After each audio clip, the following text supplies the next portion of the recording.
संत रामपाल जी महाराज एक ऐसे महान संत जिन्होंने अपनी सतभक्ति, तत्व ज्ञान, करुणा और सेवा के बल पर समाज में नई मिसाल कायम की है। संत रामपाल जी महाराज की अगुवाई में उनके सभी सतलोक आश्रमों से समाज कल्याण के अद्भुत कार्यों ने समाज को सुनहरे भविष्य की एक नई उम्मीद दिखाई है। संत रामपाल जी महाराज से नाम दीक्षा लेने के बाद लाखों लोगों की लाइलाज बीमारियां जैसे कैंसर, एड्स आदि ठीक हुई। संत जी के ज्ञान से प्रेरित होकर उनके अनुयायियों ने लाखों यूनिट रक्तदान किया। संत जी ने लाखों बहन बेटियों का दहेज मुक्त विवाह करवाया।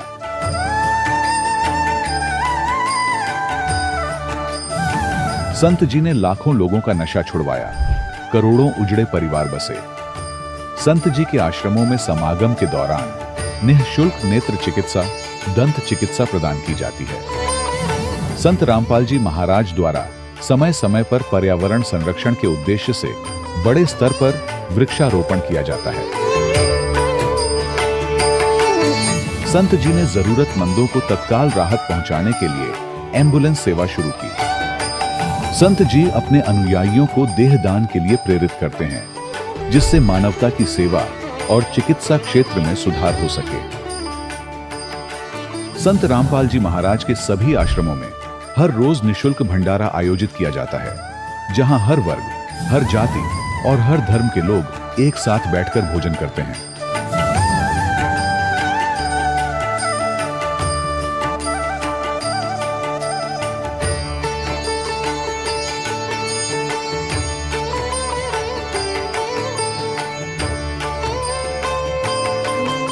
संत रामपाल जी महाराज की अन्नपूर्णा मुहिम ने गरीब और बेसहारा लोगों के जीवन में एक नई ऊर्जा और उम्मीद को जन्म दिया है। घर घर खाद्य सामग्री और जरूरी मदद पहुंचाकर संत रामपाल जी महाराज ने लोगों को दुख और मजबूरी से लड़ने की ताकत प्रदान की है।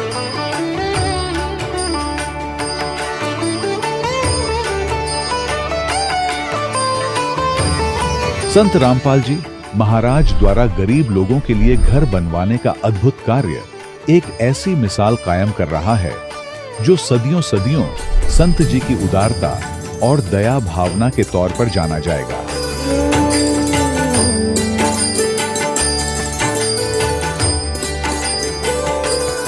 संत रामपाल जी महाराज के आश्रम में हजारों बुजुर्गों को सम्मान और प्यार के साथ जीवन जीने का अवसर मिलता है। उनके खाने, रहने और स्वास्थ्य की पूरी जिम्मेदारी संत रामपाल जी महाराज उठाते हैं। अनाथ बच्चों के लिए संत रामपाल जी महाराज के सभी आश्रम किसी वरदान से कम नहीं। यहाँ उन्हें शिक्षा, संस्कार और भविष्य के लिए बेहतर अवसर प्रदान किए जाते हैं। चाहे बाढ़ हो, भूकंप या महामारी, संत रामपाल जी महाराज और उनके अनुयायी हमेशा ही जरूरतमंदों के लिए सबसे आगे खड़े रहते हैं। कोविड महामारी के दौरान संत रामपाल जी महाराज के आश्रमों से करोड़ों लोगों के लिए भोजन, दवाइयां और जीवन रक्षक सामग्रियां उपलब्ध कराई गई। चाहे गरीब की मदद हो या किसी शोषित और पीड़ित वर्ग के हक और सम्मान की लड़ाई, संत रामपाल जी महाराज ने हमेशा ही उनकी दबी आवाज को सरकारों तक पहुंचाया है और उन्हें उचित न्याय दिलवाने में अहम भूमिका अदा की है। समाज में आध्यात्मिक और सामाजिक मूल्यों के प्रति जागरूकता लाने में संत रामपाल जी महाराज हर कदम पर मानवता के सच्चे सेवक साबित हुए हैं। संत रामपाल जी महाराज का जीवन हमें सिखाता है कि सच्ची सेवा वही है जो निस्वार्थ भाव से की जाए। आइए हम भी इस महान सेवा के कार्य में इस महान संत से जुड़ें और संत रामपाल जी महाराज से नाम दीक्षा लेकर अपने जीवन को धन्य बनाएं।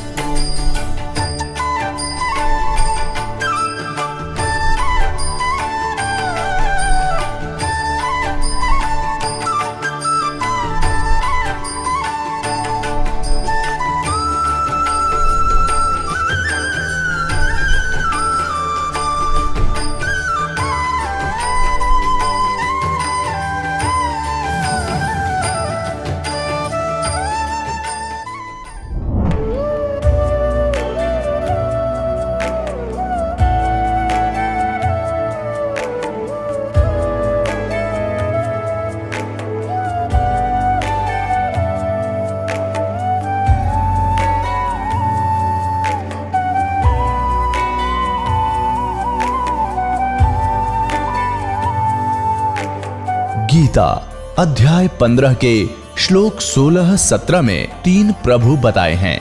ये 3 प्रभु कौन हैं? किस प्रभु की शरण में जाने के पश्चात जन्म और मरण समाप्त हो सकता है? 3 प्रभुओं में सबसे उत्तम परमात्मा कौन है? कैसा है? उसका क्या नाम है? इन सभी गूढ़ रहस्यों को जानने के लिए अवश्य सुनिए जगत गुरु तत्वदर्शी संत रामपाल जी महाराज के अमृत वचन।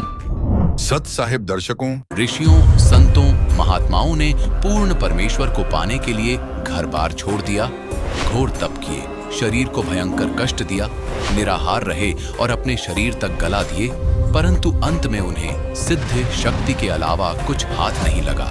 ऐसे ही एक साधु की जीवन गाथा से आज हम आपको रूबरू करवाने वाले हैं। इनसे मिलिए, ये हैं ग्वालियर मध्य प्रदेश के नरसिंह जी। घर बार छोड़कर साधु बन चुके थे। 40 नागाओं के महंत भी थे। तप किए, व्रत किए, 5 से 6 साल तक निराहार रहे, तपस्या कर सिद्धि प्राप्त कर चुके थे। एक दिन इनके साथ अनहोनी घटना हुई। सफेद प्रकाश दिखा व आकाशवाणी हुई कि अगर मोक्ष चाहते हो तो सच्चे गुरु की तलाश करो, नहीं तो ऐसे ही भटका खाते रहोगे। इसी तलाश को आगे बढ़ाते हुए ये अनेक साधु संतों के पास गए, पर कुछ हाथ नहीं लगा। अपितु वहां जाने के बाद से नरसिंह जी नशे का सेवन करने लग गए। इसी सफर में आगे चलते हुए नरसिंह जी को आखिर में मिल ही गई तत्वदर्शी संत रामपाल जी महाराज जी द्वारा लिखित अध्यात्म ज्ञान से भरपूर पुस्तक ज्ञान गंगा। मोक्ष प्राप्ति का सच्चा ज्ञान पढ़कर संत रामपाल जी महाराज से नाम दीक्षा लेने के बाद तो मानो नरसिंह जी का जीवन ही बदल गया। अब सुनिए इनके जीवन परिवर्तन की सच्चाई, कैसे एक साधु ने सच्चे संत की शरण अपनाई। नमस्कार सर। साहिब जी। सर क्या नाम है आपका? नरसिंह दास नाम है मेरा। मैं ग्राम मैना, तहसील चिनौर, जिला ग्वालियर, MP। सर संत रामपाल जी महाराज से नाम दीक्षा आपने कब ली? 2014 में ली सर। सर संत रामपाल जी महाराज से नाम दीक्षा लेने से पहले क्या आप कोई भक्ति साधना भी करते थे? मैं भक्ति करता था। पहले एक महात्मा जी ने नाम दे रखा था मेरे को, उन्हीं की सेवा करता था और उन्होंने एक मंत्र दे रखा था तो उसी पे साधना करते रहते थे। मैं तो बाबा बन गया था और घर छोड़ दिया था मैंने 2000 में ही। फिर जो एक महात्मा जी थे चरणदास जी, उनको मैंने अपना गुरु बना लिया। उनने मेरे को मंत्र दे दिया तो बस उन्हीं की सेवा करता रहा और उन्होंने बता दिया बेटा जी भक्ति करते रहो, नाम जाप करते रहो और आपको भगवान मिलेगा। तो बस वो करते करते करते करते जब उनके नाम से कुछ नहीं उगाया था तो फिर मैंने दूसरे गुरु बनाए।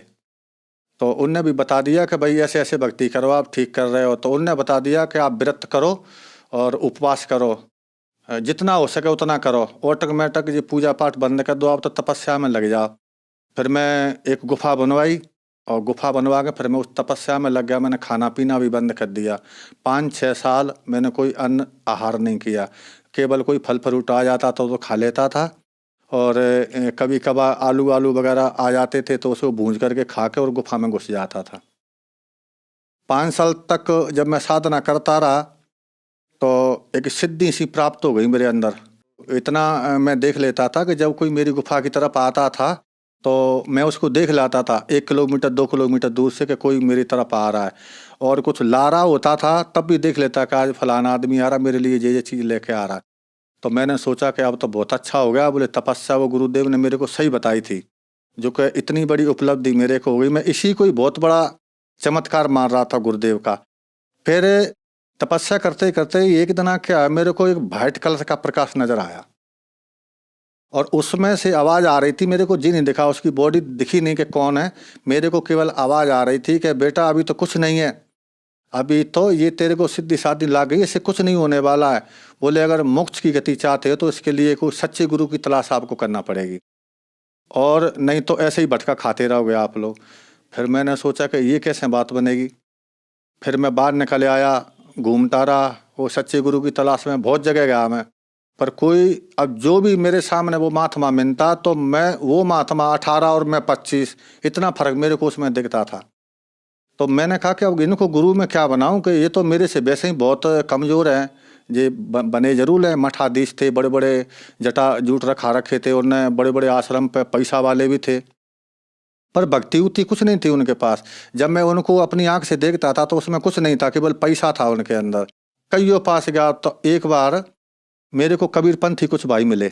उनने कहा महात्मा जी कहाँ जा रहे हो? मैंने कहा भाई ऐसे सच्चे गुरु की तलाश के लिए मैं जा रहा हूँ कि जिसके पास शब्द होए, वो शब्द लेने जा रहा हूँ मैं, जिससे भक्ति साधना करके अपनी मोक्ष की गति पा सकूँ। तो वो बोले कि हमारे गुरुदेव शब्द बताते हैं, आप हमारे गुरु जी के पास चलिए। तो मैंने कहा चलो भाई, मैं पहले उनसे बात करूंगा। बोले हाँ आप बात कर लेना। तो बे मेरे को मथुरा ले गए सर।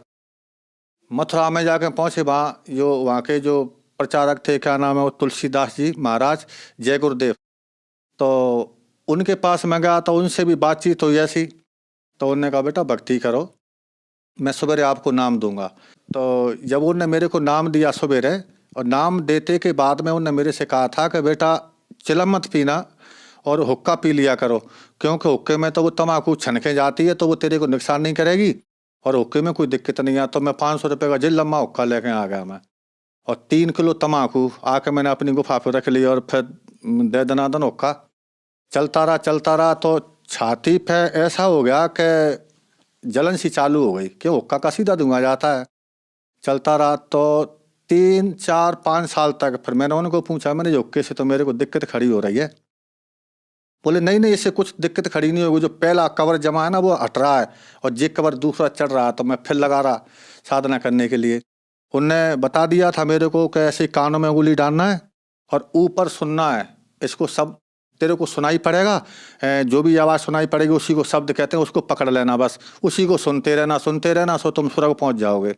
और मैंने कहा ठीक है। तो सर मैंने 8 साल उनकी साधना की। 8 साल में जो पहले जो मैं प्रकाश देखता था, लाल वाला है ना, पीरा वाला और जे है सफ़ेद वाला, तो वो पहले मैं जो आवाज़ें सुनता था, प्रकाश देखता था, वो तो चले गए, पता नहीं किस 60 में चले गए। और जय गुरुदेव जी ने जो बताई थी उससे कोई लाभ नहीं हुआ। जनता बहुत जुटती थी, हुक्का वाले आते थे पीने के लिए, आप हुक्का पिलाओ, हम 7:15 में हुक्का पीते थे। जो सीनियर थे ऊंचे बैठ के पीते थे, जो हमारे चेला चांटे थे, बहुत चेला बना रखे, तो वो नीचे बैठ के हुक्का पीते थे। हुक्का पी के वो अपने अपने घर चले जाते थे। एक दिन पर ऐसा ही लगा मेरे को, इससे तो भाई मरना ठीक है, कि परमात्मा मिले नहीं। पूरी जिंदगी मैंने इसी में निकाल दी। पहले बैरागी बना है, त्यागी बना, अखाड़ों में गया, सारी जगह घूम का मैं आके मैंने अब मरना ठीक है। और जब मैंने सीख ही लिया था थोड़ा साधना में कि बॉडी मेरी कई गुफा में पड़ी रहेगी और मैं अपना देश से निकल जाऊंगा, भगवान फिर मिलेगा कभी न कभी। जब ऐसा मैंने शरीर में अपने में मन में जो विचार किया ना, उसी रात को मेरे को संत रामपाल जी महाराज एक विमान टाप के में बैठ करके और आकाश मार्ग से आते हुए नजर आए। उसका एक कैमरामैन एक साथ में बैठा था, एक कैमरामैन एक साथ में, 2 कैमरामैन बैठे थे, और बीच में जो संत रामपाल जी महाराज बैठे थे। तो ऐसे हाथ कर रहे थे, ऐसे हाथ वो करें तो जनता ऑटोमेटिक धरती से उड़ के और ऊपर की तरफ जा रही थी, और सतगुरु के जयकारे लग रहे थे। ये चीज़ मैंने देखा तो मैंने कहा भाई यहाँ अभी भी सतगुरु का जयकारा लग रहा है, तो कहीं ना कहीं कुछ है, अभी भी आशा, अभी अपनी हिम्मत नहीं हारना चाहिए, अभी भी कुछ न कुछ करना चाहिए। तो मैंने कहा देखते हैं। फिर सुबह एक भगत जी आए, इन्होंने जय गुरुदेव पंथ को छोड़ करके और संत रामपाल जी महाराज से दीक्षा ले रखी थी। पहले वो हमारे गुरु भाई थे, तो वो आए तो उन्होंने कहा कि भगत जी आप वही साधना कर रहे हैं। मैंने कहा क्या बकवास कर रहे हैं? भगत जी कहता है, पहले तो महाराज कहता था, आज भगत जी क्यों? बोले नहीं, बोले पहले महाराज हमारे लिए आप पहले महाराज थे, अब भगत जी हैं। क्यों? कि हमने संत रामपाल जी महाराज से दीक्षा ले रखी है और उन्हें सारा ज्ञान हमें समझा दिया। तो मैंने कहा कि क्या है? बोले कि आप ये पुस्तक को पढ़ लेना। तो वो मेरे को एक ज्ञान गंगा पुस्तक देखें गए थे। जब वो ज्ञान गंगा पुस्तक देखें गए तो एक दिन हमारी मजोटी लगी हुई थी हमारी गुफा के पास, वहाँ पे हुक्का पी रहे थे। हुक्का पीते पीते एक दिन याद आया, मैंने कहा भाई वो एक संत रामपाल जी के शिष्य थे, वो हमें जो ज्ञान गंगा पुस्तक देखेंगे, देखना भाई उसमें पढ़ना क्या लिखा है। तो एक हमारे शिष्य ने ला के मेरे को देखे, लो महाराज आप ही पढ़ लो। तो मैंने जब उसको देखा, इधर मैं चिलम भी हुक्का भी पी रहा था, इधर मैंने पुस्तक ऐसे करके देखी, तो उसमें मैंने एक दुआ पढ़ा। उसमें लिखा था कि सोनारी जारी करे सुरा 500 बार, और एक चिलम हुक्का भरे वो डूबे काली धार। जब मैंने ये दुआ पढ़ा तो भगत जी मेरे दिमाग में ऐसा हथौड़ा सा लगा कि मैंने तो पूरी जिंदगी अपनी बर्बाद कर दी। पता नहीं मैंने कितना भटका खाया, व्रत किए, उपवास किए, साधुओं की सेवा की, संत बन बैठा, सब कुछ हो गया, पर वो भगवान इतना चिलम पिला पिला के मार दी, हमारी जिंदगी खराब हो गई। अब हमें कुछ प्राप्त होने वाला नहीं है और लास्ट की जो पौंड जिंदगी बची वो इसमें उक्का में चली गई। अब क्या होगा, हे परमात्मा आप बचाओ कैसे भी करके। तब संत रामपाल जी के शिष्य मेरे को पुस्तक देखे गए थे, वो भागीरथ दास नाम था उनका। मैंने उनको फिर बुलाया एक बार, मैंने कहा भगत जी आप आना एक बार।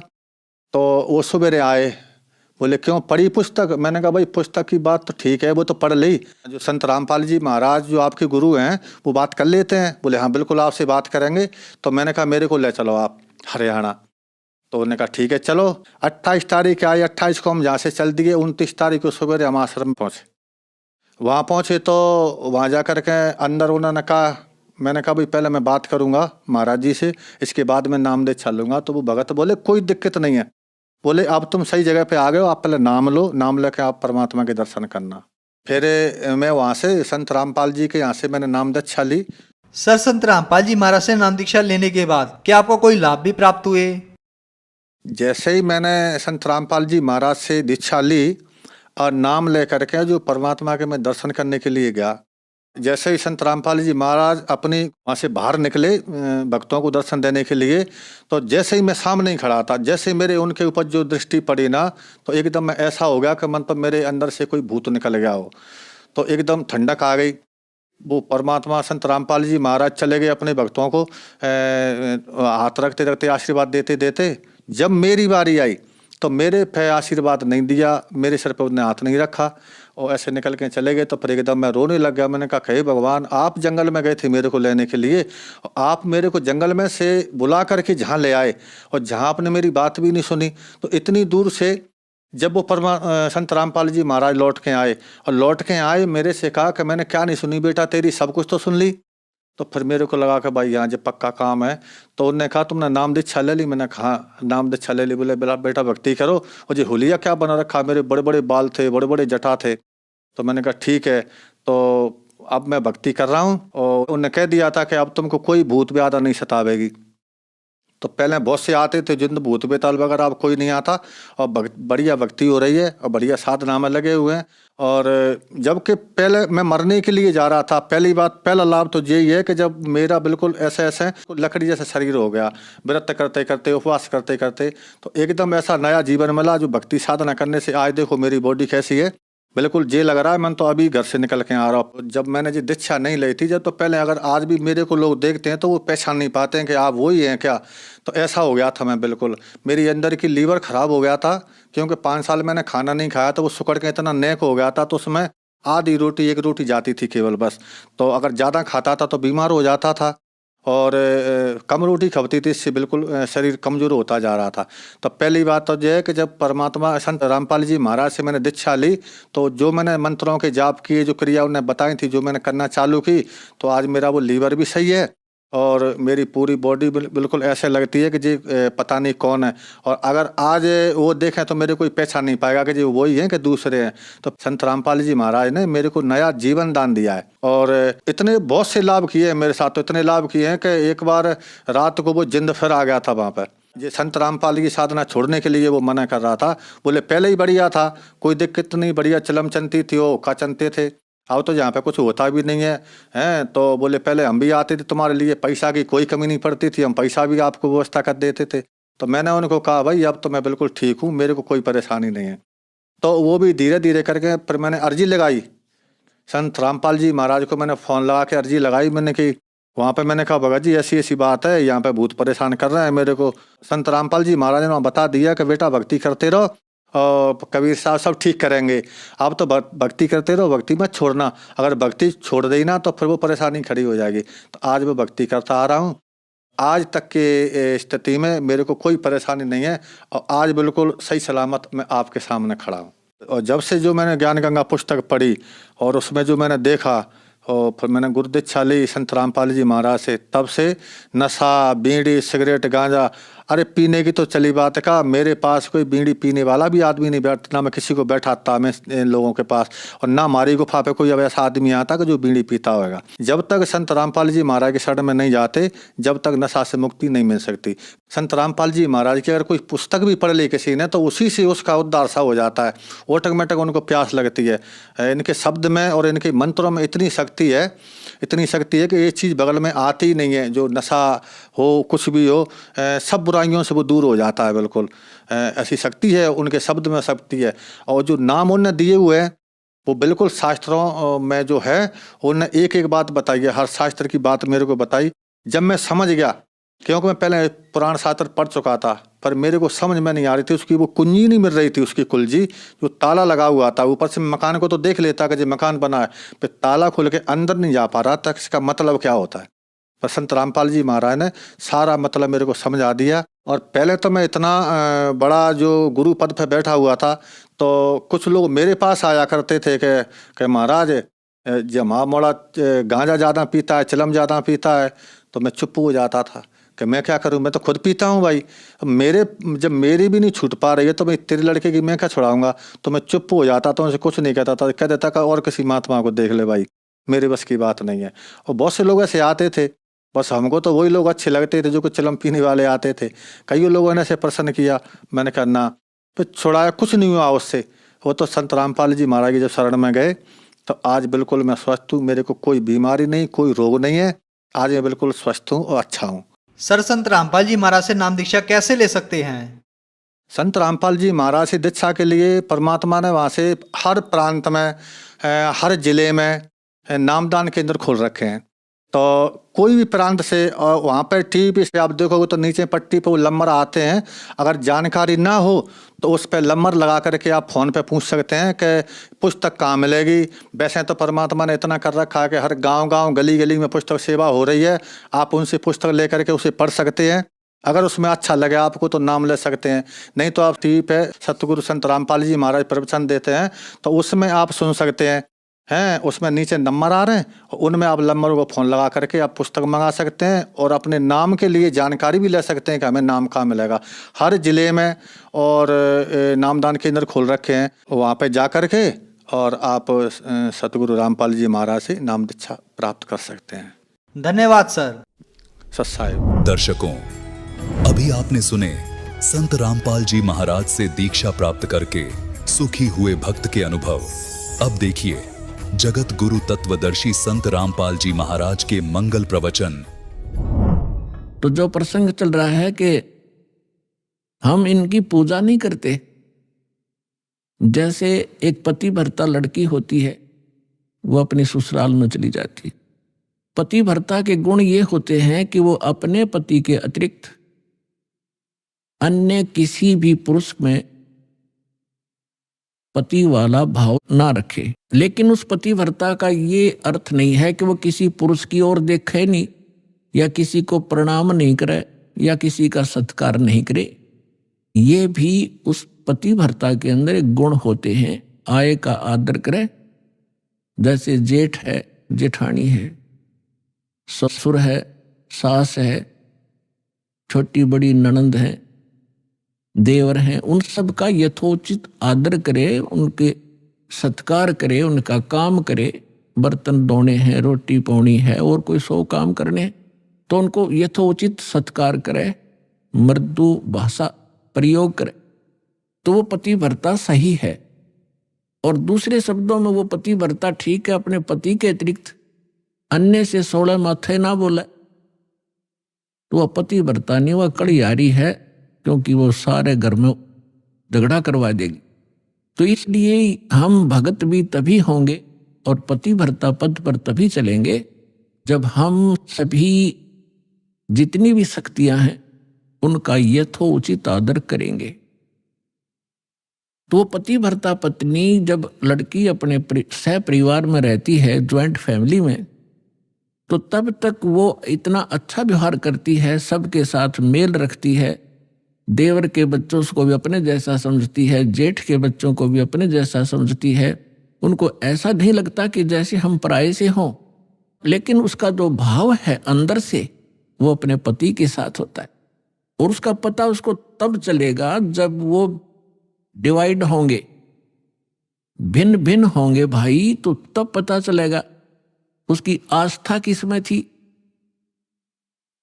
अपने हिस्से के सारे कटोरी गिलास चम्मच तक उठा ले जाएगी, अपने मकान में धर लेगी, एक चम्मच भी ना छोड़ा दूसरों की ओर, और अपने पति के साथ चली जाती है। तो उस समय उस पतिव्रता का पता चला वह पूजा किसकी करे थी। तो इसी प्रकार हम यहां एक सह परिवार है हमारा, ये ब्रह्मा विष्णु महेश ये देव हैं और यहाँ के अधिकारी हैं। ये एक विभागीय मिनिस्टर हैं इस एक ब्रह्मांड के अंदर। ब्रह्मा जी रजोगुण विभाग के, विष्णु जी सतोगुण विभाग के और शंकर जी तमोगुण विभाग के। और इन अन्य जो देव हैं जैसे गणेश जी हैं, दुर्गा जी है, इनके भी हमारे इस अध्यात्म मार्ग में बहुत सहयोग है। अब इनका जैसे हमने अपने सतलोक जाना है, सब लोग जाना है, जैसे हम विदेश गए हों और हमने अपने देश में आना है और वहां हम कोई ऐसा बिजनेस व्यापार कर रहे थे, किसी कारण से हमारा वहां नुकसान हो गया, बिजली का कनेक्शन कट गया, टेलीफोन सुविधा बंद होगी, गैस की बंद होगी, तो हम कंगाल हो गए, सब सुविधाएं समाप्त हुई, हम महादुखी हुए। और वहां से आप निकल नहीं सकते जब तक उनका सारा लोन क्लियर नहीं कर लोगे, आने नहीं देंगे आपको, नो ड्यू सर्टिफिकेट नहीं मिलेगा। और वहां कोई आपको ऐसा रहम दिल समर्थ मिल जाए, आपसे कहे कि आपका कनेक्शन पुनः चालू करवा देता हूं अपनी गारंटी से, और आप नए सिरे से मेहनत करो, नेक नीति से मजदूरी करो और इनके टैक्स भरते रहना, बिजली वाले का बिल भरना शुरू कर देना, टेलीफोन वाले का कनेक्शन करवा देता है और उसका मेहनत मजदूरी करके अपना बिल भरना शुरू करो, वो सुविधाएं प्रारंभ हो जाएंगी और फिर से वो धनी हो करके और सब कर्जे से मुक्त हो करके और बची हुए धन को साथ लेकर के स्वदेश आ सकता है। ठीक इसी प्रकार हम इस काल के लोक में बहुत बड़ी पूंजी लेकर आए थे, हम बहुत बड़े साहूकार के बेटे थे, बेटियां थी सतलोक के अंदर। हम अपनी गलती से उस पूंजी समेत, अपने पुनों समेत इसके साथ आ गए। ये एक बहुत छलिया यहाँ का मालिक है, ये सारे काम छल से करता है और आपकी ही मजदूरी से कुछ टैक्स लेकर अपने 21 ब्रह्मांड को चला रहा है। कबीर साहब कहते हैं, मेरे हंसा भाई हंस रूप था जब तू आया। जब तू वहां से आया ना हमारे पास से, एक बहुत पवित्र आत्मा थी, कोई विकार नहीं था, तेरे पास आध्यात्मिक धन परिपूर्ण था। आज तू बिल्कुल खाली हो चुका है और गधे तक की योनि में जा चुका है पुनों के अभाव से। तो उन पुनों को पुनः प्राप्त करेंगे हम, उतने ही भक्ति युक्त होंगे जितने हम प्रारंभ में थे, तभी हम स्वदेश जा सकते हैं। बीच में हमने यहां से जाने का टैक्स भी देना है, किराया भी देना, जैसे जहाज से आते हैं तो वो किराया भी देना होता है और फिर पूंजी उससे अलग होती है। इसी प्रकार आपको ऐसी साधनाएं दी जा रही हैं परमात्मा ने, वो ज्ञान जो वास्तविक भक्ति थी वह अभी तक छुपा रखी थी, क्योंकि हम समझण योग्य नहीं हुए थे। और यदि आज से पहले परमात्मा ये मंत्र डिस्क्लोज कर देते तो ये नकली पंथ जो काल न चलवा रखे हैं, इनके पास भी वो मंत्र होते और यही ज्ञान होता। और वो अधिकारी थे नहीं, अधिकारी के बगैर कोई काम सफल नहीं हो सकता। जैसे एक पासपोर्ट बनवाते हैं, पासपोर्ट भी यदि अधिकारी से बना हुआ होगा तो आगे चलेगा, नहीं तो जब समय आने पर उसका पता चलेगा कि पासपोर्ट ही डुप्लीकेट है तो बहुत देर हो चुकी होगी और जेल भी जाना पड़ेगा। तो परमात्मा ने दया बख्शी थी कि ये अभी तक ये मंत्र गुप्त रखे थे। इसके पीछे बहुत बड़ी कहानी है, वो सृष्टि रचना से आपको पता चलेगा, समय आने पर बताएंगे। तो प्रसंग चल रहा है कि परमात्मा ने दया बख्शी आपको। जब 600 वर्ष पहले मालिक आए, परमात्मा वाले ही गुण रखता है। अब जैसे बर्फ के गुण है, बर्फ तो बर्फ के गुण ही रखती है, उसको उसके निकट जाओगे तो वैसा ही आभास होगा। इसी प्रकार परमात्मा जो गुण रखता है वो वैसे ही लीला करता है जैसी वो किया करता है। और उस परमेश्वर ने 600 वर्ष पहले जो लीलाएं की थी, वही जानकारी हमारे सदग्रंथों से मिलती है कि परमात्मा जब पृथ्वी पर आता है, यथार्थ ज्ञान स्वयं अपने मुख कमल से कवियों की तरह कविताओं से, लोकोक्तियों के माध्यम से, शब्दावलियों के माध्यम से वो ऊंचे स्वर में बोल बोल कर उच्चारण करता है। और एक प्रसिद्ध कवियों में से भी वो एक होता है, लेकिन वो होता है परमात्मा। और वो परमात्मा अपना यथार्थ ज्ञान स्वयं ही देता है। और जब परमात्मा यहाँ आते हैं, वो 3 प्रकार से हमारी देखभाल करते हैं। 3 सतिथि से। एक सतिथि में परमात्मा सतलोक में सचखंड में एक राजा के समान बहुत सुंदर सिंहासन पर विराजमान है, मनुष्य के सदृश। सिर पर मुकुट है, ऊपर छत्र है। परमात्मा के सिर पर चंवर अपने आप हो रहा होता है। और दूसरी स्थिति में वो परमात्मा प्रत्येक युग में एक शिशु रूप धारण करके यहाँ आते हैं और किसी कमल के फूल के ऊपर विराजमान होते हैं। वहां से निसंतान दंपति उन्हें उठा ले जाते हैं और फिर वहां परवरिश की लीला होती है। तो तब वो कंवारी गाय का दूध पीते हैं और कुछ नहीं पान करते। कंवारी गायों के दूध से उनके बचपन की परवरिश होती है। ये हमारे सदग्रंथ बताते हैं। ऋग्वेद मंडल नंबर 9 सूक्त 1 मंत्र 8 और 9 में, ऋग्वेद मंडल नंबर 9 सूक्त 86 मंत्र 26 और 27 में, ऋग्वेद मंडल नंबर 9 सूक्त 82 मंत्र 1, 2, 3 में, ऋग्वेद मंडल नंबर 9 सूक्त 94 के मंत्र 1 में, ऋग्वेद मंडल नंबर 9 सूक्त 95 के मंत्र 2 में, ऋग्वेद मंडल नंबर 9 सूक्त 96 के मंत्र 16 से 20 में, ऋग्वेद मंडल नंबर 9 सूक्त 54 मंत्र 3 में, ऋग्वेद मंडल नंबर 9 सूक्त 20 मंत्र 1 में, और भी अनेक स्थानों पर ये प्रमाण है कि परमात्मा ऐसी लीला किया करता है। जो परमात्मा शिशु रूप धारण करके लीला करता है तो उनकी परवरिश की लीला कंवारी गायों से होती है। ये वेद बताते हैं। और ये लीला की किसने? वो परमात्मा कवियों की जैसा आचरण करता है। ये लीला की किसने? श्री राम, श्री कृष्ण, श्री ब्रह्मा, श्री विष्णु, श्री शिव जी की लीला में हमने कदे नहीं पढ़ी।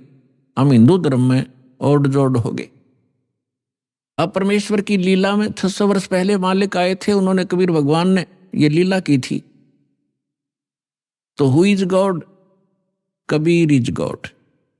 अब भगवान के पहचानने में हमें कति देर नहीं लगेगी, क्योंकि हम जिन सदग्रंथों को अपना मानते थे, आज वही सदग्रंथ हमें संदेश दे रहे हैं कि भगवान ये लीला करता है। तो सबसे पहले तो हमें भगवान की पहचान हो और सदग्रंथों से वो पहचान हो। जैसे दास ने अभी बताया था, गीता अध्याय नंबर 16 के श्लोक 23-24 में स्पष्ट किया हुआ कि अर्जुन जो शास्त्र विधि को त्याग कर मनमानी साधनाएं करते हैं, उनको कोई सुख नहीं होता। न उनको सुख होता है, न उनकी गति होती है, न उनको कोई सिद्धि प्राप्त होती। इससे तेरे लिए अर्जुन कर्तव्य और अकर्तव्य की व्यवस्था में कौन सी साधना करनी चाहिए, कौन सी ना करनी चाहिए, उसके लिए सदग्रंथ ही प्रमाण है। किसी की लोक वेद पर, दंत कथा पर विश्वास मत करना। तो आज हमारे सदग्रंथ क्या बताते हैं? पहले ये इन्हीं सदग्रंथों का आधार देकर के हमारे धर्मगुरु हमें समझाया करते थे, हम स्वीकार किया करते थे, क्योंकि वो संस्कृत बोला करते और सभी इस ग्रंथ संस्कृत में लिपिबद्ध थे। हमने कोई ऑब्जेक्शन नहीं हुआ कि इतना विद्वान व्यक्ति सच्ची कह रहा होगा। वो सत्य के तो आसपास भी नहीं थे, उनको कख भी पता नहीं था अध्यात्म मार्ग। आज तक इन ऋषि महर्षियों को, आज तक उन महापुरुषों को छोड़ के जिनको भगवान मिले या परमात्मा के ज्ञान के अतिरिक्त, अब वर्तमान में इस दास के अतिरिक्त इस 21 ब्रह्मांड में कोई अध्यात्म ज्ञान से परिचित नहीं है। अटपट तो दुनिया मार रही है, और ना उनके पास ये कंप्लीट कोर्स है। अब जो प्रसंग चल रहा है कि हमने स्वदेश जाना है, हम इस गलत लोक में आ गए, और हम धनी थे अध्यात्म के, हम निर्धन हो गए,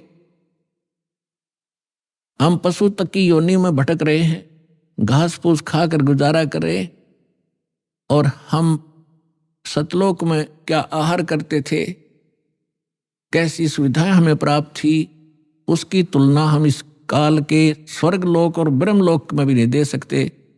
जो सुख वहां पर आपको प्राप्त था, उसी सुख की आज भी आपके अंदर चाहत है, और उस खोज में आप चलते हो।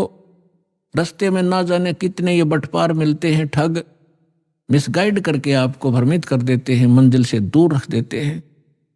फिर आप जब अध्यात्म मार्ग से सुखी नहीं होते हो, क्योंकि साधना शास्त्र अनुकूल ना होने से परमात्मा से लाभ नहीं मिलता, जिस कारण से आप फिर स्वयं धनी बनने के लिए अपनी बुद्धि प्रयोग करने लगे, कोई मिलावट करने लगा, कोई रिश्वत लेने लगा, और कोई अन्य तरीके अपना के। तो ये तरीका सुखी होने का नहीं, ये तो महादुख प्राप्त कर लिया हमने। बुरे काम करे, पाप बने, और उन पापों के आधार से जो धन संग्रहित किया वो यहीं रह गया, और हमारे साथ वो पाप गए जो उस धन जोड़ने में या नकली सुख प्राप्त करने में हमने पाप इकट्ठे किए थे। तो जब तक हम पाप मुक्त नहीं होंगे तब भी वहां नहीं जा सकते। तो पहले परमात्मा आपके उन पापों का नाश करेगा जो आपके संचित हैं, पहले के इकट्ठे किए हुए, और दूसरे फिर आपको ऐसी विधि बताई जाएगी कि उससे वर्तमान के अंदर भी जो आपके भविष्य में जो दुख आएंगे, जो आपके प्रारब्ध के अंदर लिखे हुए हैं। प्रारब्ध माने किस्मत। प्रारब्ध को वैसे डिफाइन करने के लिए इस प्रकार बताते हैं कि पिछले जन्म जन्मांतर के आपके पुण्य और पाप संग्रहित हैं, उनमें से आपकी एवरेज रेशो लेकर जिसके पाप गणे इकट्ठे हैं, उसमें से उसी रेशो से पाप ज्यादा ले लिए, और जिसके पुण्य थोड़े हैं उसी रेशो से पुण्य ले लिए। तो यहाँ जिसको आज दुख गना है वो पूर्व जन्म में उसके पाप गने हैं, उन संचित कर्मों में से कुछ लेकर के दोनों पुण्य और पापों में से आपकी किस्मत बना कर भेज दिया। अब आपके प्रारब्ध में, आपकी किस्मत में यदि वो पुण्य है, जब तक आपके पुण्य अधिक हैं, पुण्य चलेंगे, तब आप कोई भक्ति करते रहना या ना करना, चाहे आप चोरी करना, डाके मारना, चाहे हिंसा करना, आप सुखी दिखाई दोगे आम जनसाधारण को कि इतना पापी आदमी और फिर भी सुखी। तो ये काल का जाल है, समझना पड़ेगा आपने। तो अन्य व्यक्ति जो आस्तिक हैं वो भी नास्तिकता की ओर चल पड़ते हैं उनको देख के। तो इस ज्ञान के आधार से आपने अपना मन रोकना पड़ेगा, कुमार्ग पर जाने से ये सहारा देगा आपको ये तत्व ज्ञान। और जिस समय उस व्यक्ति के वो पुण्य क्षीण हो जाएंगे, फिर पाप का दौर चलेगा, फिर देखना उसकी कैसी दुर्गति होगी, और फिर उसके पास समय बहुत कम होगा, और कहीं वो समाधान के लिए जाएगा तो ये नकली संत मिलेंगे, उनसे करवा कर जंतर मंत्र लेकर नाम दीक्षा, आखिर में वो मर ही जाएगा उस दुर्गति के साथ। और जब हम सत्साधना करेंगे, परमात्मा हमें मिलेंगे, सतगुरु मिलेगा, सतगुरु हमें फिर वो सत्य ज्ञान देगा, सत्साधना देगा, जिससे आपके पाप नाश होंगे। जैसे आप दुखी हो तो पाप से हो, सुखी हो पुण्य से हो, अंडरस्टूड है। इस बात को आम व्यक्ति थोड़ा सा भी धार्मिकता के अंदर रुचि रखता है, उसको पता है कि पाप से दुख होता है और पुण्य से सुख होता है यहाँ का। अब जब तक आपके पुण्य चलेंगे तो आप सुखी नजर आओगे, और ये पुण्य पहले की संग्रहित कमाई है आपकी। जैसे इन्वर्टर आज सबके घर हो रहा तकरीबन, नहीं जानकारी जरूर है सभी ने, उसके अंदर बैटरियां होती हैं, उनको चार्जर के माध्यम से बिजली में लगा कर चार्ज किया जाता है। तो बैटरियों के अंदर वो एनर्जी स्टोर हो जाती है। और फिर बेशक वो इन्वर्टर से चार्जर हटा दिया जाए, फिर भी उन इन्वर्टर से बैटरी बल्ब भी जग रहे होते हैं, ट्यूब भी जग रही होती है, कूलर भी चल रहे होते हैं, वो अपनी सुविधा दे रहा होता है। तो वो व्यक्ति ये सोचता है कि सारे सुविधाएं प्राप्त हैं, लेकिन जब उसकी चार्जर ठीक नहीं है तो वो बैटरी एक दिन एकदम डाउन होंगी और डिस्चार्ज हो जाएंगी, फिर उसको कोई सुविधा नहीं प्राप्त होगी। ठीक इसी प्रकार जो पूर्व जन्म के पुण्यकर्मी प्राणी हैं, उन्होंने पूर्व जन्मों में वह बैटरी चार्ज कर रखी है, कभी चार्जर ठीक लग गया। क्योंकि परमात्मा जब आते हैं, परमेश्वर 600 वर्ष पहले आए थे, भगवान कबीर साहब जी आपको चार्ज कर गए थे आशीर्वाद से, आपको मंत्र दे के, अमृतवाणी सुना सुना के। उस समय कबीर भगवान के 64 लाख शिष्य हुए थे, 64 लाख शिष्य, एक दानक के, एक जुलाहे के, एक मजदूर आदमी के, और जो संत भी महसूस नहीं हुआ था, क्योंकि हम संत उसे समझते थे जो या तो पंडित हों या बड़ी गुफाओं में बैठे हों, जटा हो बड़ी बड़ी, या मूंड मुंडा रखा हो, लाल पीले कपड़े पहन रखे हों, तो उन महापुरुषों को तो हम संत माना करते। अरे एक हमारे जैसा मजदूर, एक कपड़ा बुनने वाला, एक धानक, उसके 64 लाख से सोना अद्वितीय काम है ये। लेकिन परमात्मा की महिमा को इतना दबा दिया कि नकली काल के दूता ने उसको एक कवि, एक दानक, एक जुलाहा, एक भक्त बना के उसकी फाइल बंद करके छोड़ दी। अब उस लाल की गिठड़ी दास ने खोली और आपको पहचान बता दिया, लाल ये होता है, इसकी इतनी कीमत है। अब कौन पीछे रहेगा उस लाल को प्राप्त करने में? दौड़ लग जाएगी, होड़ लगेगी, कुछ दिनों में देख लेना। पूरा विश्व प्राप्त करेगा, सबको जरूरत है भगवान की, भटक रहे हैं, दुख पा रहे हैं, भक्ति भी कर रहे हैं। तो 64 लाख से सोए थे, उस समय परमात्मा ने अपने आशीर्वाद से अपनी वाणी सुना सुना के प्रथम मंत्र दिया, बस वो शेष 2 मंत्र नहीं दिए थे परमात्मा ने। तत् और सत ये गुप्त रखने थे, सतनाम नहीं दिया भगवान ने आपको। क्यों नहीं दिया? क्योंकि आप उस समय परमात्मा के पहचानने योग्य नहीं थे। और परमात्मा ने उस समय कहा था कबीर साहब ने कि 5500 वर्ष जब कलयुग बीत जाएगा धर्मदास, तब मैं दोबारा आऊंगा और सारे जितने भी नकली पंथ हैं या हम जितने भी मानव धर्मों में बट गए हैं, इनको ऐसा ज्ञान दूंगा ये ऑटोमेटिकली एक हो जाएंगे। पहले एक थे, एक से अनेक हो गए, अब इस ज्ञान से ये फिर एक होंगे और पूरा विश्व ये भक्ति करेगा और सबका कल्याण होगा जो मर्यादा में रहेंगे।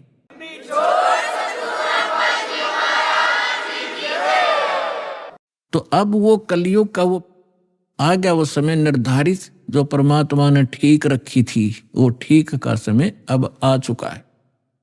और इसलिए परमात्मा ने ये यथार्थ ज्ञान और ये सारे नाम आपके रूबरू करवाने का आदेश दास को दे दिया। तो उस समय परमेश्वर ने आपकी बैटरी चार्ज करी थी और वो बैटरी चार्ज कर गए आपके, अभी तक उसी चार्ज से आपको मनुष्य जीवन प्राप्त होते हुए आ रहे। परमात्मा के विधान में है कि 2 प्रकार से मानव शरीर प्राप्त होता है। एक तो पिछली भक्ति की कमाई से कंटिन्यू आपको 10, 20, 50, 100 मनुष्य जन्म भी हो सकते हैं, इससे अधिक भी हो सकते। वो आपके संग्रहित उस बैटरी चार्ज पर डिपेंड करता है कि किसने कितनी कर रखी है। लेकिन उन मनुष्य जीवन के दौरान यदि सत भक्ति यानी फिर चार्जर नहीं लगा तो फिर कोई लाभ नहीं होगा। फिर 84 लाख योनियों का आपको दंड भोगना पड़ेगा। अब दूसरी प्रकार का जो जन्म होता है वो होता टर्न वाइज। एक नंबर आधार से आपको परमात्मा ने विधान बनाकर छोड़ दिया था इसके लिए कि एक मानव शरीर प्रत्येक जीव को अवश्य प्राप्त होगा। 84 लाख प्रकार के कुत्ते, गधे, सुअर की योनियां भोग के और फिर एक मानव शरीर उस प्राणी को अवश्य प्राप्त होता है। तो कुछ तो ऐसे मानव शरीर प्राप्त प्राणी हैं जो टर्न वाइज मानव शरीर प्राप्त है, और एक वो हैं जो पिछले बैटरी चार्ज थी, उस पिछले संस्कारों से मनुष्य जीवन कंटिन्यू आ रहा है आपका। तो जिनका जो पिछले जन्म में मनुष्य से ही मनुष्य जीवन प्राप्त किया है, आज उनके अंदर भक्ति की कसक ज्यों की तो है, और वही पुण्यात्माएं भटक रही हैं भगवान के लिए। तो परमात्मा की चाह में वही चलती हैं, क्योंकि उनके अंदर वो कसक विद्वान रहती है, वो भूल नहीं पड़ती उनको। तो कोई तो बचपन से ही कोई ना कोई व्रत रखने लग जाता है, परंपरागत साधनाएं करते हैं, फिर जैसा भी कोई चलता फिरता भी कोई मार्गदर्शक मिल जाता है वो भी स्वीकार कर लेते हैं। फिर संतों के पास जाते हैं, सुनते हैं कि भाई गुरु बिन मोक्ष नहीं होता।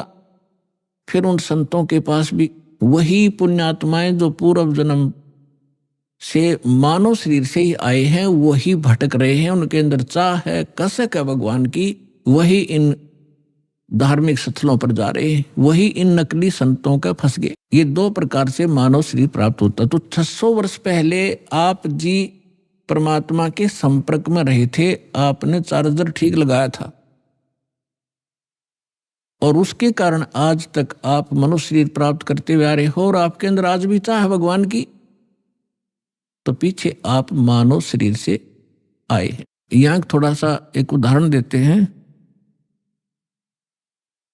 एक कथा आती है अपने पुराणों के अंदर, लेकिन ये जितनी कथाएं हैं ये इनकम्प्लीट हैं, इनको हमारे को कोई सिर पैर इन्होंने बताया नहीं, कथा सुनाकर छोड़ दी।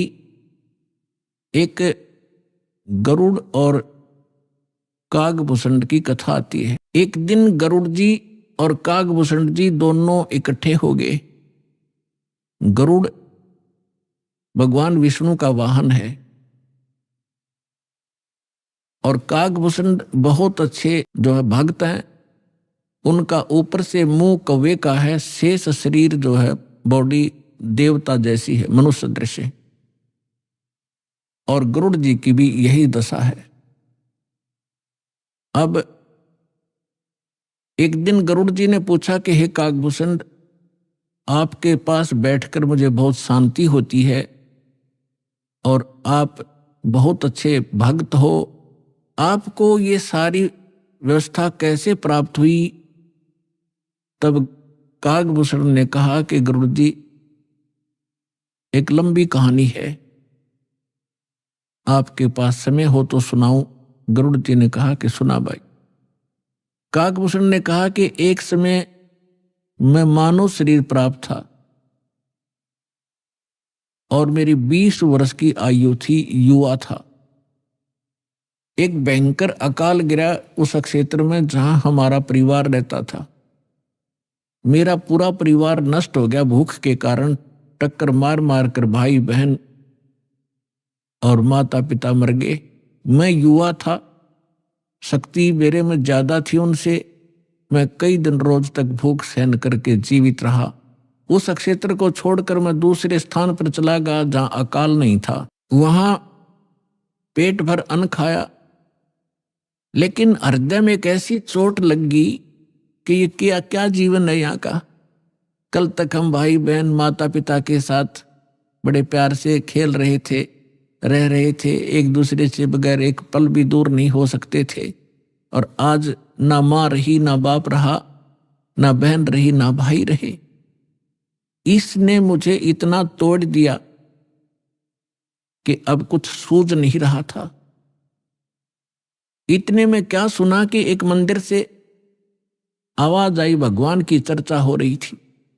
वहां गया तो मंदिर के अंदर एक शिव का पुजारी एक ब्राह्मण कथा कर रहा था। मैं पीछे बैठ गया जाकर। कथा के उपरांत सभी श्रोता चले गए, मैं वहीं बैठा रहा। ब्राह्मण ने पूछा, बेटा क्या बात है, कहां से आए हो, कौन हो? तब मैंने अपनी दुख भरी कहानी ब्राह्मण को बताई। पंडित बड़ा दयालु था, मुझे सीने से लगाया और कहा, बेटा यहाँ तो दुखों के पहाड़ ऐसे ही टूटते रहेंगे, आप भक्ति किया करो, भक्ति करो बेटा, भक्ति से भगवान सहारा देता है और मोक्ष हो जाता है। तेरा कुछ नहीं है तो आप यहाँ मंदिर में रहो मेरे साथ। तो वो मंदिर में रहने लगा। अब दास जो आपको स्पष्ट करना चाह रहा है कि 2 प्रकार से मानव शरीर प्राप्त होता है, एक तो टर्न वाइज, एक 83 लाख योनियां भोग के गधे कुत्ते सुअर सब आकर के मनुष्य शरीर मिलता है।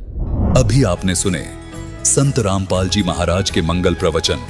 आइए अब सुनते हैं संत रामपाल जी महाराज से नाम दीक्षा लेकर सत भक्ति करके अद्भुत लाभ प्राप्त करने वाले अनुयायी के विचार। दर्शकों, जिस प्रकार आम के पेड़ से फल प्राप्त करने के लिए हमें उसकी जड़ों में जल डालकर सिंचाई करनी होती है, ठीक उसी प्रकार अगर हमें सांसारिक सुख सुविधाएं और लाभ चाहिए तो शास्त्र विधि अनुसार जड़ रूपी पूर्ण परमेश्वर की भक्ति करनी होगी। ये अजब गजब उदाहरण अपने साक्षात्कार में प्रस्तुत किया है रोपड़ पंजाब के रहने वाले अवतार सैनी जी ने। अवतार जी पहले देवी देवताओं की पारंपरिक पूजा साधना किया करते थे, जिससे इन्हें लाभ तो क्या ही होना था, इसके विपरीत सर्वनाश हो गया।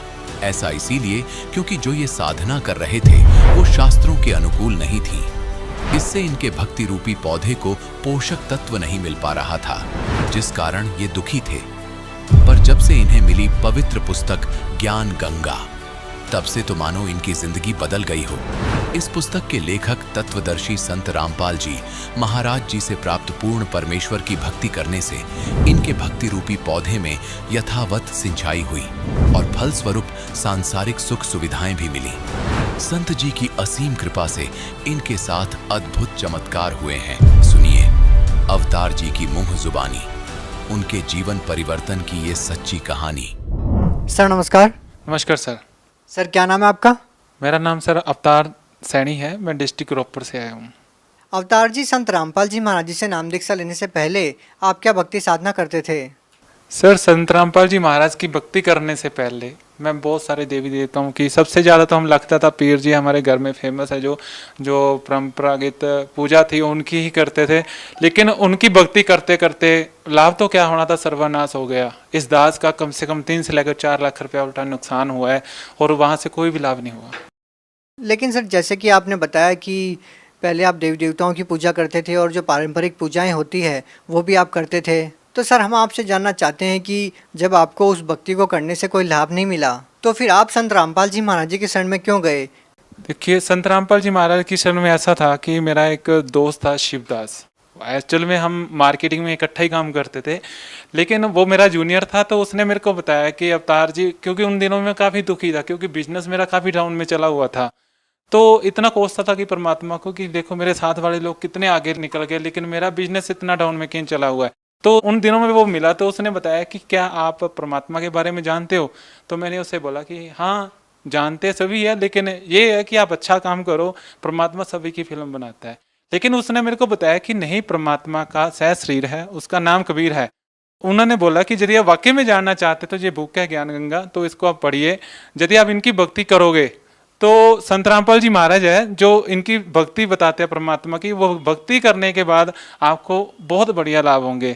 तो मेरे मन में भी आया कि मैं बहुत सारे पीरों फकीरों के पास घूम चुका हूँ लेकिन यहाँ से तो कोई राहत नहीं मिल रही, चलो एक ट्राई और करके देखते हैं, ये भी करके देख लेते हैं। सर आपने बताया कि आपको एक बुक मिली, सर उस बुक का नाम क्या था? उस बुक का नाम ज्ञान गंगा था, जिसको पढ़ने के बाद मेरे को लगा कि हाँ यहाँ से कुछ बढ़िया हो सकता है, क्योंकि उसमें सही शास्त्र अनुकूल भक्ति बताई गई थी। संत रामपाल जी महाराज भी बताते हैं कि जो लोग शास्त्र विधि के अनुकूल भक्ति करते हैं उनके सभी दुखों का नाश होता है, इसलिए मैंने वो भक्ति अडॉप्ट की। सर जैसा कि आपने बताया कि आपको ज्ञान गंगा पुस्तक मिली और उसको आपने पढ़ा, सर हम आपसे जानना चाहते हैं कि ऐसा उस पुस्तक में क्या लिखा हुआ था कि उसको पढ़ के आपने संत रामपाल जी महाराज जी से नाम दीक्षा ले ली, या सर ऐसा उस पुस्तक में क्या लिखा हुआ था जिसने आपको प्रभावित किया? देखिए उस बुक में लिखा हुआ था कि जैसे एक मान लीजिए पेड़ है, यदि आपने आम का पेड़ बोया है तो यदि आपने उसके मीठे आम खाने हैं तो आपकी उसकी जड़ों में पानी डालना पड़ेगा।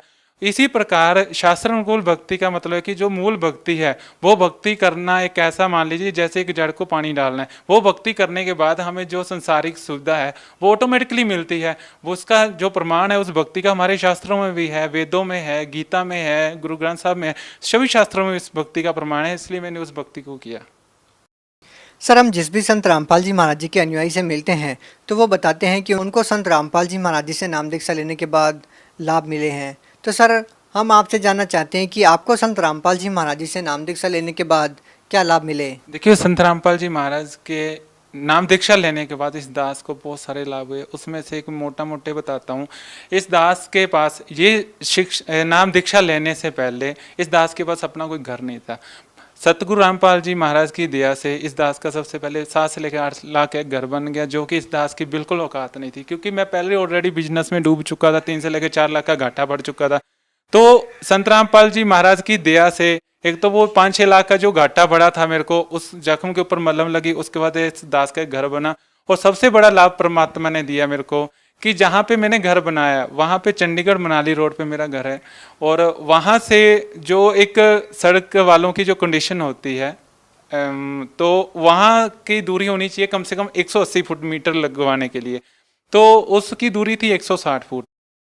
तो क्या हुआ कि जब जेई साइट को विजिट करने के लिए आया, मेरे को तो लगा कि नहीं लगेगा, क्योंकि वहाँ के मैंने लोकल जेई को भी वो साइट विजिट करवाई थी। तो उन्होंने यही बताया था कि जो लो कहता है वो 180 फीट की दूरी पर जो इलेक्ट्रिक मीटर है वो लगेगा, लेकिन उसकी दूरी थी 160 फुट। लेकिन जब ही जैसे दोबारा जेई आया उस खेत में, उसकी जो लंबाई नापी उसने, तो मैंने परमात्मा का सिमरन शुरू किया। वो सिमरन करते करते वो जो 160 फुट थी वो बढ़ के परमात्मा की दया से 178 फुट होगी।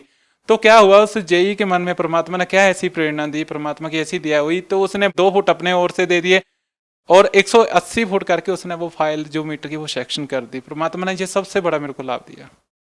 सर, और क्या लाभ मिले आपको संत रामपाल जी महाराज जी से नाम दीक्षा लेने के बाद? और बहुत सारे लाभ हुए। जैसे मेरी कमर में दर्द रहता था, कई डॉक्टरों के पास गया, जो कहते हैं कि डिस्क प्रॉब्लम है, कोई कहता है मन क्या दब गया है, आप भाग नहीं सकते, भारी काम नहीं कर सकते। लेकिन नाम दीक्षा लेने के बाद मैं नॉर्मल काम करता हूँ, सारे काम करता हूँ।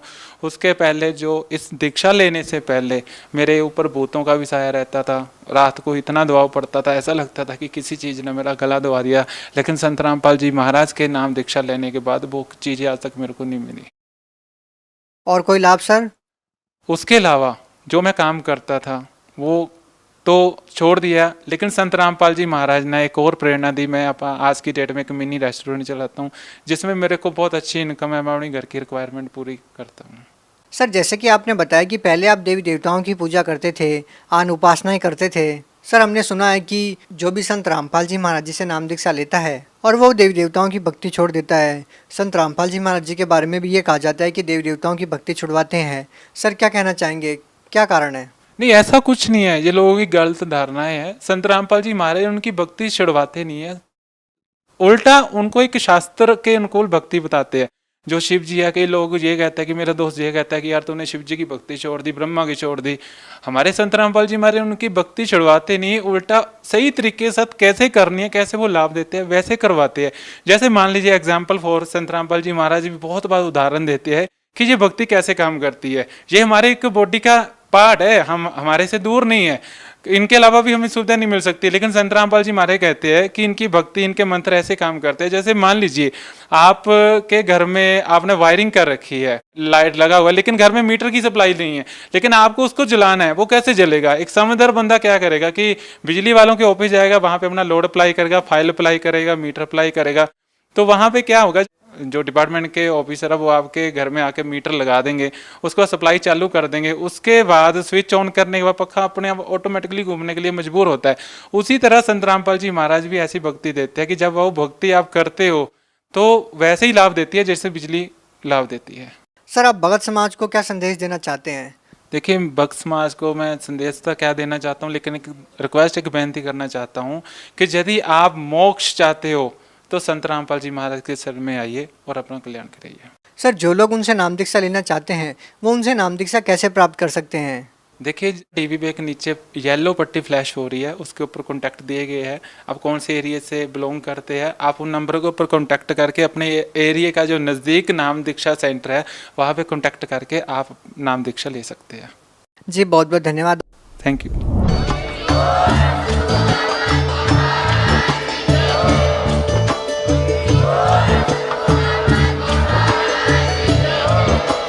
आप सुन रहे थे जगत गुरु तत्वदर्शी संत रामपाल जी महाराज जी के मंगल प्रवचन। अधिक जानकारी के लिए विजिट कीजिए हमारी वेबसाइट www.jagatgururampalji.org।